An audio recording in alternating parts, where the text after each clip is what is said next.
Қайырлы күн достар. Бүгін асқаба қосылған осындай өте жұмсақ керемет пирог дайындайтын боламыз. Сіздер де менімен бірге міндетті түрде дайындап көріңіздер. Және де осындай терка қажет болады. Тұз, ұн, песок, разрыхитель, жұмыртқа, сұйық май және де асқабақ осылай тазартылған. Бұл бізде сиропқа міне су, лимонның суы және де песок. Ал мына лимонды біздер қазір теркадан өткіземіз. Және де мына жерде міне асқабақты теркадан өткізетін боламыз. Енді осы теркадан асқабағымызды осы үлкен көзінен өткіземіз. Бізге қажетті барлық жаңа ингредиенттердің мөлшері төменде описание бөлімінде жазылған. Менде жаңа мына үлкен көзінен өте ірі болып кеткесін, осы орташа көзінен өткізіп жатырмын. Сіздерде осылай барлығын асықпай өткізіп алыңыздар.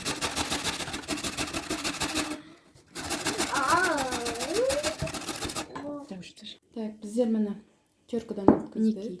Асқабақты да лимонның сыртқы қабығын да теркадан өткізіп алдым. Енді 2 дана жұмыртқамызды саламыз ыдысымызға.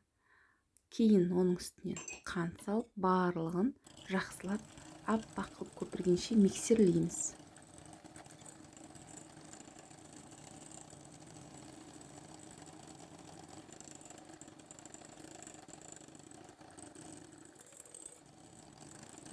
Жоғары жылдамдықта жақсылап аппақ болып көпіргенше миксерлейтін боламыз.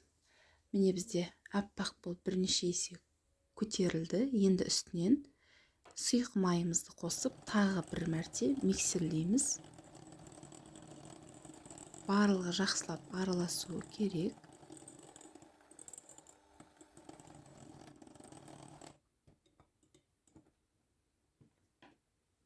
Енді шым-шым тұз саламыз, тағы бір араластырып қоямыз. Енді бізге миксер керек емес. Осы сұйықтықтың үстінен лимонымызды жаңа теркадан өткіздік, соны саламыз. Кейін асқабағымызды салып, астынан жоғары қарай көтере отырып, барлығын жақсы етіп тұрып, қасықтың көмегімен араластырамыз.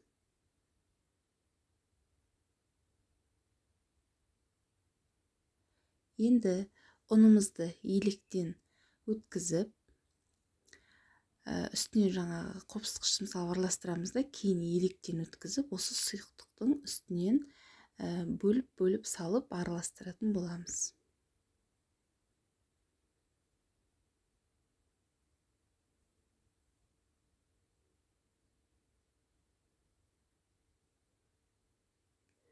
Осылай барлығын бір бағытта астынан жоғары қарата көтере отырып араластырасыздар.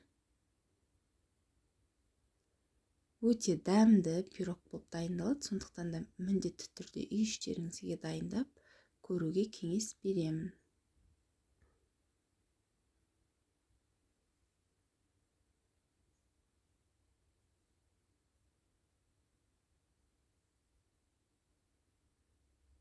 Видеода көріп тұрғандарыңыздай дәл осылай араластырасыздар.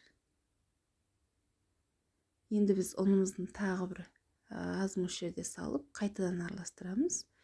Кейін пирогымызды жаңағы формамызға салып пісіретін боламыз.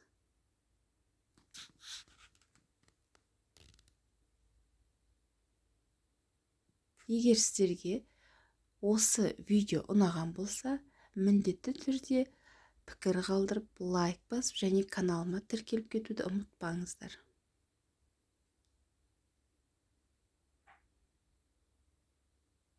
Өздеріңіз көріп тұрғандай, біздің сұйық массамыз бен ұнымыз толықтай міне араласа келді.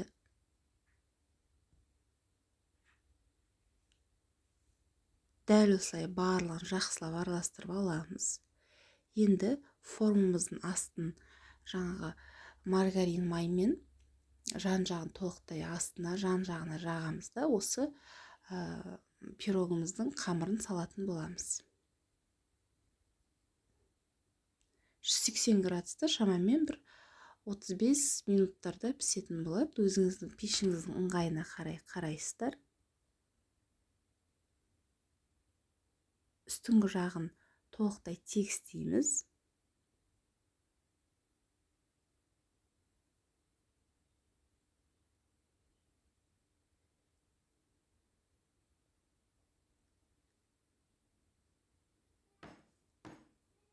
Дәл осылай ыдысымызды жаңағы біркелкі болып түсу үшін қаттырақ столға соғатын боламыз және пешке пирогымызды саламыз. Енді сироп дайындаймыз. Сироп дайындау үшін біздер қант, лимон суы және суды барлығын араластырып, жай отта қантымыз ерігенше араластыратын боламыз.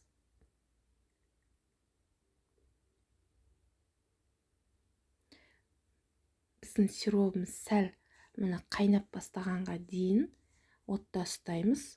Ішінде қант толықтай еруі қажет.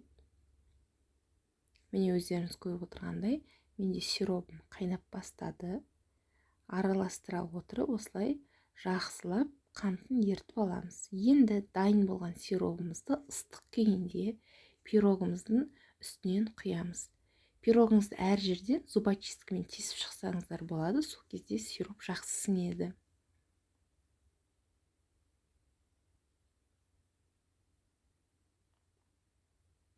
Иісіміні үйдің ішін алып жатыр. Өте керемет. Сіздер де міндетті түрде қыздар дайындап көріңіздер.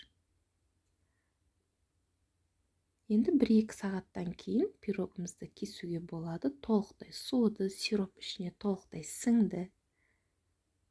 Дәмі өте керемет шыққан. Үй ішіне, балаларыма толықтай ұнады.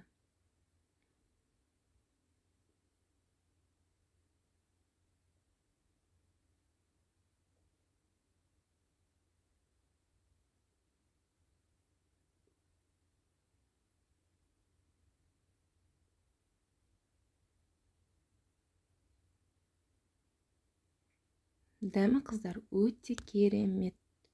Міндетті түрде жасап көріңіздер, еш өкінбейсіздер.